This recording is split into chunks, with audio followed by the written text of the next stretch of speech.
ডিমের এই রেসিপিটা কিন্তু আমার বম্মার খুব স্পেশাল একটা রেসিপি, ওখান থেকেই আমার শেখা। রেসিপিটা কিন্তু সাদা তেলেই হবে। প্রথমে ডিম সিদ্ধগুলোকে আগে একটু লাল লাল করে ভাজবো, বেশি লাল কিন্তু করব না। আবার ওই তেলে গোটা গরম মশলা আর হচ্ছে তেজপাতা আর শুকনো লঙ্কা একটু ফোড়ন দিয়ে দেবো। ফোড়ন দেওয়া হয়ে গেলে তারপরে দিয়ে দেবো একটু পেঁয়াজ বাটা। পেঁয়াজ বাটাটা দিয়ে একটু ভালো করে নাড়াচাড়া করব। তারপরে দিয়ে দেবো আগে থেকে বেটে রাখা রসুন। রসুনটা দিয়ে আবার একটু নাড়াচাড়া করে হালকা একটু জল দেবো।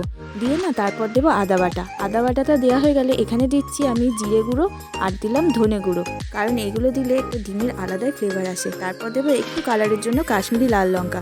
এটা ভালো করে নাড়াচাড়া করে ভালো করে কষাতে হবে। তারপরে দিয়ে দিলাম একটু টক দই।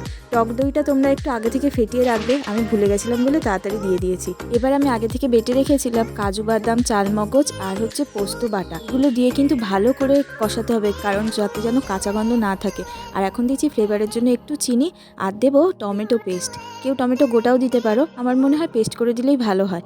আর দেখো, যখন এইরকম কালার আসবে তখন দেবো দুধ, কারণ রান্নাটা কিন্তু দুধেই হবে।